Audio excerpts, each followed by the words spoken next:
Hello student, class BSc part 1 में हम आपको एक मोस्ट इम्पोर्टेंट थ्योरी बताने जा रहे हैं। ये थ्योरी आपको परीक्षा में निश्चित पूछेगा।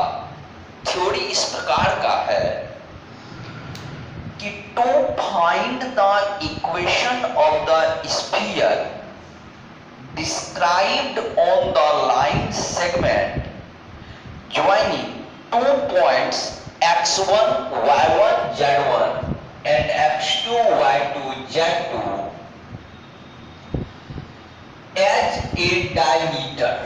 मतलब देखिए, सवाल हमारा ये कहना चाहता है कि अगर हमें डायमीटर का 2 पॉइंट दिया गया है, एक है x1 y1 z1, एक है x2 y2 z2, तो हमारा सवाल का कहना है कि आप इस स्फीयर का इक्वेशन निकालिए। हमें इस स्फीयर का इक्वेशन निकालना है।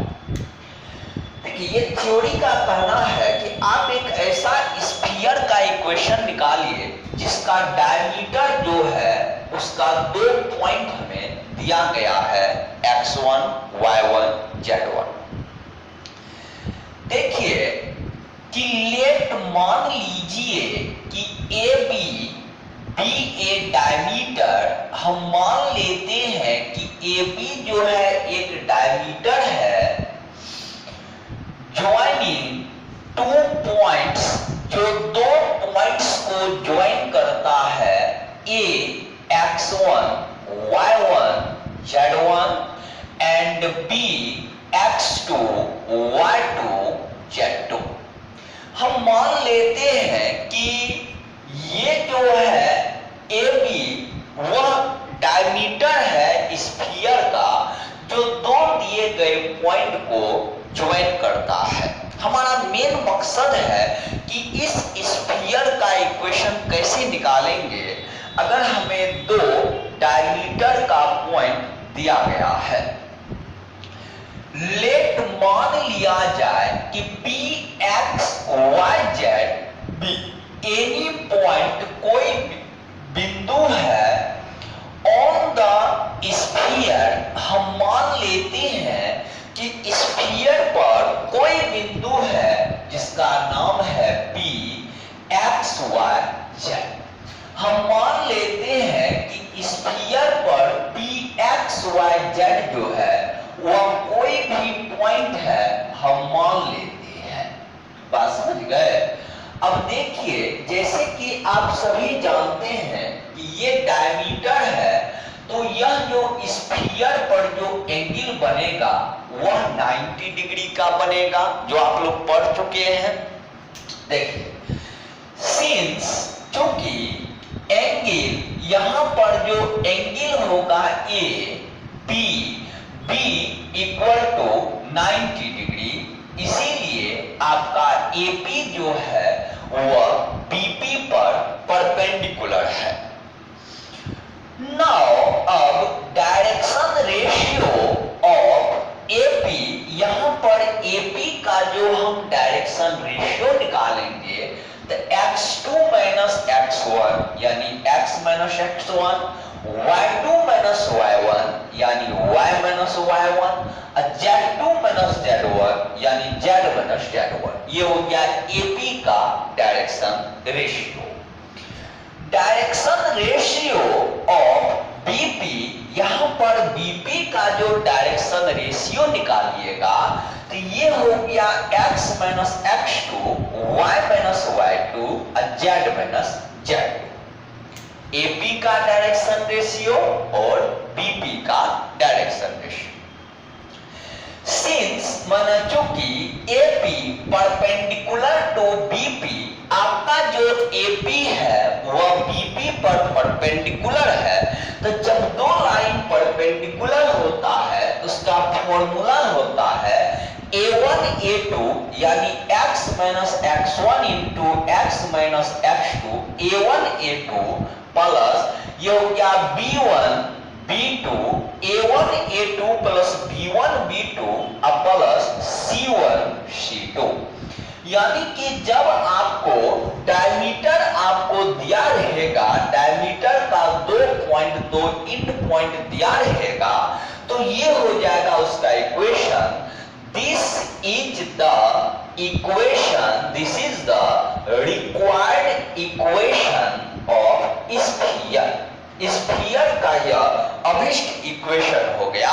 ये मोस्ट इंपोर्टेंट थ्योरी है आप लोगों के लिए, यह वेरी वेरी इंपोर्टेंट थ्योरी है।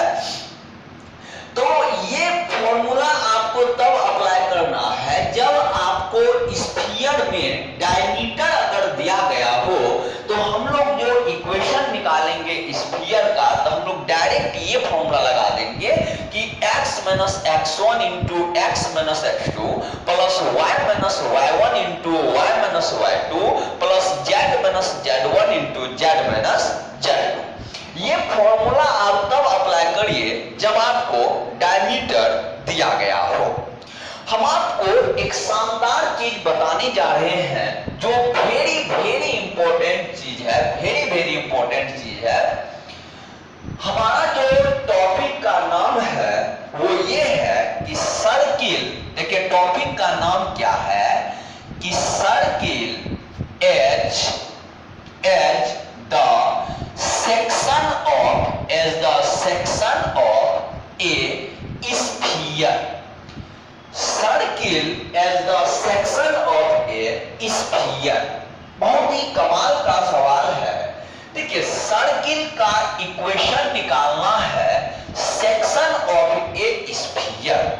आप जानते हैं कि अगर किसी स्फीयर में प्लेन को इंटरसेक्ट कर देंगे तो वह जो गोला बनेगा, यानी आपका जो गोल जो वृत्त बनेगा, वो हो गया सर्किल। जैसे ये मान के चलिए मेरा एक सतह है, अगर हम एक गोला को इसमें जोर से मार दें तो वो क्या हो जाएगा, इस तरह का एक कटिंग हो जाएगा जो हो गया सर्किल। तो हमारा कहना है कि circle as the section of a sphere. माना आप जो है सर्किल का इक्वेशन कैसे निकालिएगा स्फीयर में। लेट, यहां पर देखिएगा कि लेट मान लीजिए कि इक्वेशन ऑफ प्लेन, हम मान लेते हैं प्लेन का इक्वेशन है ax plus by plus cz plus d equal to 0 and equation of sphere is x का स्क्वायर प्लस y का square plus z square plus 2ux plus 2vy plus 2wz plus d equal to 0। हम इसका दूसरा नाम रख देते हैं ताकि दोनों में डिफरेंट हो जाए। तो लेट मान लीजिए कि इक्वेशन ऑफ प्लेन, हम मान लेते हैं प्लेन का इक्वेशन है ax plus by plus cz plus e equal to 0 and equation of sphere, और स्फीयर का इक्वेशन है x square plus y square plus z square plus 2ux plus 2vy plus 2wz plus d equal to 0। जब यह plane और यह sphere एक दूसरे से इंटरसेक्ट करेगा तो वहां पर एक सर्किल बनेगा।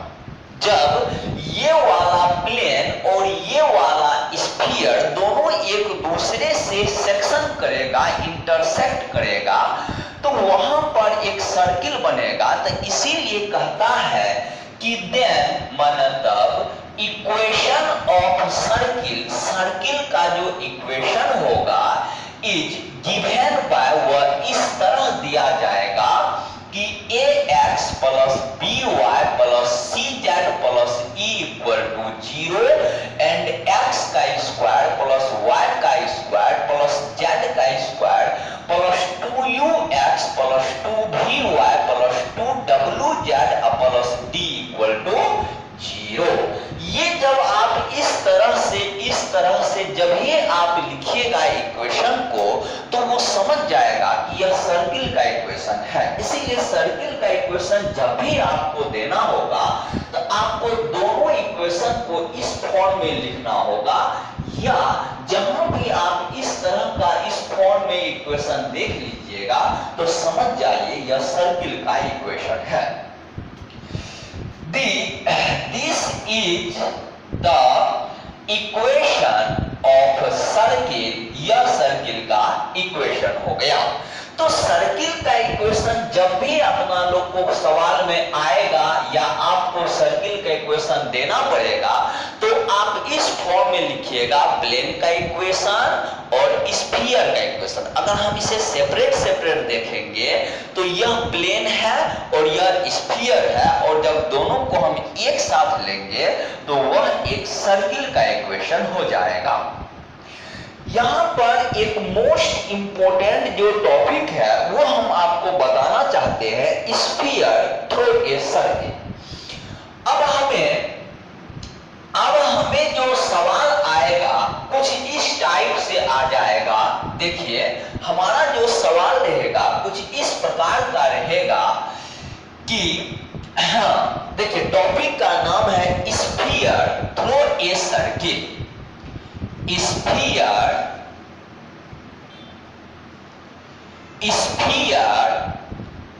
थ्रू ए सर्किल हमारा जो टॉपिक रहेगा, यानी परीक्षा में जो हमारा थ्योरी रहेगा वो कहेगा कि एक ऐसा स्फीयर का इक्वेशन ज्ञात करिए जो सर्किल से होकर पास करता है। वेरी वेरी इंपॉर्टेंट क्वेश्चन है।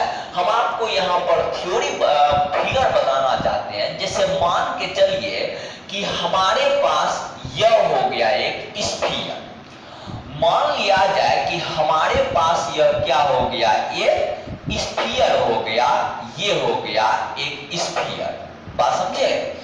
यह जो स्फीयर है वह एक प्लेन को इंटरसेक्ट करता है। यह स्फीयर क्या करता है, एक प्लेन को इंटरसेक्ट करता है। बात समझे? देखिए आपका जो यह प्लेन है यह क्या किया, इस स्फीयर से इंटरसेक्ट कर गया। तो जब यह इंटरसेक्ट करेगा तो यहां पर एक सर्किल का निर्माण हो जाएगा। ये देखिए यहां पर एक सर्किल बन जाएगा। जब आपका यह जो प्लेन है यह स्फीयर से इंटरसेक्ट करेगा तो सर्किल बन जाएगा। हमारा सवाल ये कहता है कि इस सर्किल से होते हुए जो स्फीयर गुजरेगा, इस सर्किल से जो होते हुए जो स्फीयर गुजरेगा, हमें उस स्फीयर का इक्वेशन निकालना है। तो चलिए देखिए, लेट अस सपोज दैट, चलो मान लेते हैं, लेट अस सपोज दैट, चलो मान लेते हैं कि equation of circle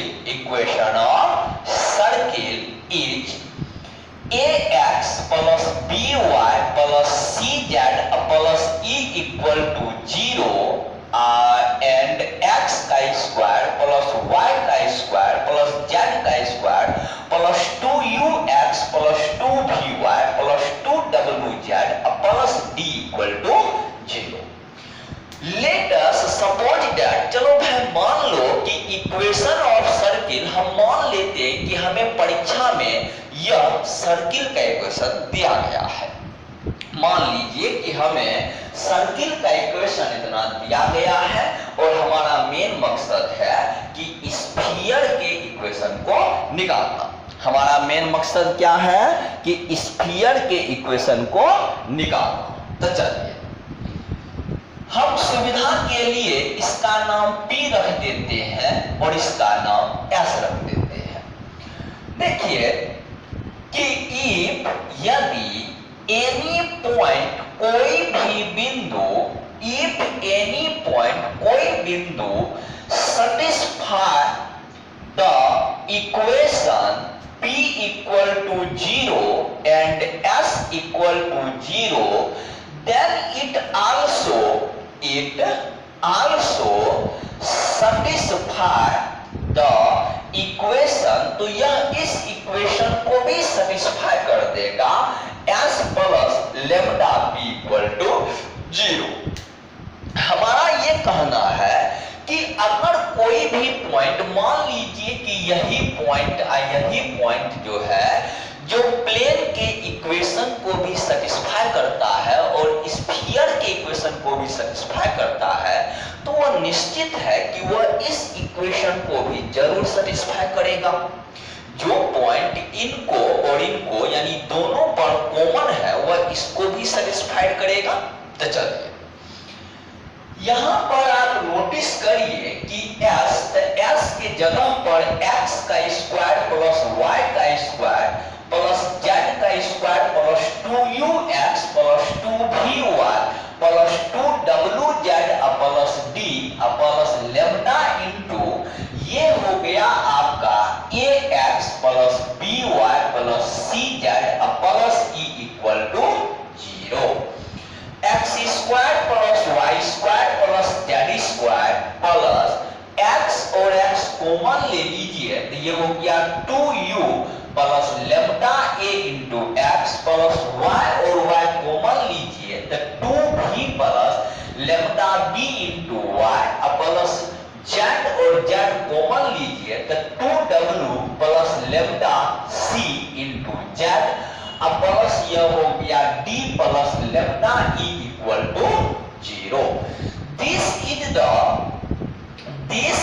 the equation of sphere. यह स्फीयर का इक्वेशन हो गया वेयर जहां पर lambda is to be determined, जहां पर लेमडा को डिटरमाइंड किया जाएगा, जहां पर लेमडा को निकाला जाएगा। आपको लेमडा निकालने के लिए कोई ना कोई कंडीशन जरूर दिया रहता है। तो देखिए जब हमें सर्किल का इक्वेशन दिया गया हो, आप ध्यानपूर्वक देखिए, जब हमें सर्किल का इक्वेशन दिया गया हो और हमें कहे स्फीयर का इक्वेशन निकालिए, तो हम दोनों इक्वेशन को कंबाइंड कर देंगे s plus lambda b equal to 0। यानी कि जब भी आपको इस तरह का क्वेश्चन आएगा, जब भी आपको इस टाइप का क्वेश्चन आएगा कि आप स्फीयर का इक्वेशन याद करिए जो सर्किल से होकर पास करता है, तो याद रखिएगा s plus lambda b equal to 0, जहां पर s हो गया स्फीयर का इक्वेशन और b हो गया प्लेन का इक्वेशन, और यह दोनों को हम लोग सॉल्व कर देंगे तो स्फीयर निकल जाएगा। हम आपको इस थ्योरी पर एक एग्जांपल बताना चाहते हैं। देखिए ये एग्जांपल वेरी इंपॉर्टेंट एग्जांपल में आता है। यह जो एग्जांपल है यह मोस्ट वीवीआई एग्जांपल के अंतर्गत आता है। देखिए हमारे पास एक सवाल है कि find the sphere passing through the point alpha beta gamma and the circle है। देखिए गिवन इक्वेशन ऑफ सर्किल, हमारे पास सर्किल का इक्वेशन दिया है x square plus y square plus z square equal to a square और z बराबर 0। हमारे पास sphere का इक्वेशन दिया है, सर्किल का इक्वेशन दिया है x square plus y square plus z square equal to a square और z बराबर 0। हमारा सवाल कहता है कि आप सर्किल का इक्वेशन याद करिए जो अल्फा बीटा गामा से होकर पास करता है। क्वेश्चन आप पढ़ सकते हैं। हमें एक स्फीयर का इक्वेशन याद करना है जो अल्फा बीटा गामा से होकर पास करता है और इस सर्किल से होकर पास करता है।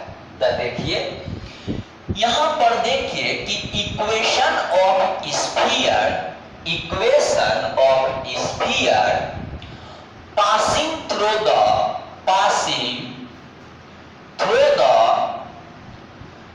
circle। देखिए इक्वेशन ऑफ स्फीयर का equation passing through the circle, जो सर्किल से होकर पास करता है, तो फॉर्मूला होता है s plus lambda p equal to 0। यहाँ पर s के जगह पर x का स्क्वायर प्लस y का स्क्वायर प्लस z का square minus a square plus lambda z equal to 0। कैसे करेंगे? x square plus y square plus z square minus a square plus lambda z equal to 0। ये हो गया s plus lambda p equal to 0। That is x square plus y square plus z square plus lambda z minus a square equal to 0। Since माना चूंकि circle, since माना चूंकि sphere passing through, आपका जो sphere है वह पास कर रहा है, किस बिंदु से पास कर रहा है? तो अल्फा बीटा गामा। आपका जो स्फीयर है वह अल्फा बीटा और गामा से होकर पास कर रहा है। इसीलिए हम एक काम कर सकते हैं कि जहां x है अल्फा, जहां y है बीटा, जहां z है वहां पर गामा। तो ये हो गया alpha square plus beta square plus gamma square plus lambda into gamma minus A square equal to 0। Alpha square plus beta square plus gamma square plus lambda into gamma minus A square equal to 0। ये हो गया lambda gamma equal to A square minus alpha square minus beta square minus gamma square. That is gamma equal to, ये हो गया A square minus alpha square minus beta square minus gamma square अपार यहाँ पर हो गया lambda. Sorry, lambda का मान निकालना पड़ेगा हमें, तो यहाँ पर हो गया gamma. Putting the value of lambda, putting the value of lambda in first, पहला समीकरण में लेम्डा का मान रखने पर, तो ये हो गया x square plus Y square plus Z square minus ए स्क्वायर प्लस लेम्डा के जगह पर लिखिए a square minus alpha square minus beta square minus gamma square by gamma, बात समझे ना, इनटू जेड इक्वल टू 0। आप एलसीएम लेके सॉल्व कर सकते हैं, तो यह हो गया आपको स्फीयर का इक्वेशन। तो स्टूडेंट, ये सब मोस्ट वीवीआई क्वेश्चन में आता है। अब देखिए कि हम आपको एक और वेरी वेरी इंपॉर्टेंट थ्योरी बताने जा रहे हैं। देखिए, हम आपको एक मोस्ट वीवीआई थ्योरी बताने जा रहे हैं। देखिए, हम थ्योरी को लिखेंगे नहीं, आपको हम थ्योरी समझा देते हैं। यहां पर टॉपिक का नाम है intersection of two sphere. Intersection of two sphere. To prove that the curve of intersection of two sphere is a circle. देखिए, हमें प्रूव दैट यह करना है कि जब दो स्फीयर एक दूसरे से इंटरसेक्ट करता है तो वह एक सर्किल बनाता है। हमें ये बात प्रूव दैट करना है। हमें प्रूव दैट करना है कि जब दो स्फीयर एक दूसरे से इंटरसेक्ट करेगा तो एक सर्किल बनेगा। हमें इस बात को प्रूव दैट करना है। जैसे मान के चलिए कि हमारे पास ये हो गया पहला स्फीयर, ये हो गया दूसरा sphere, S1 equal to 0, S2 equal to 0।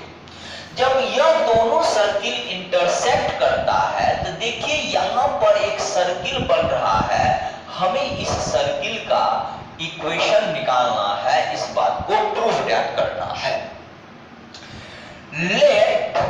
Let us suppose that, चलो मान लेते हैं कि इक्वेशन ऑफ गिवन स्फीयर, मान लिया जाए कि हमारे पास जो स्फीयर है उसका इक्वेशन है X square plus Y square plus Z square plus 2ux 2u1x plus 2v1y plus 2w1z plus d1 equal to 0।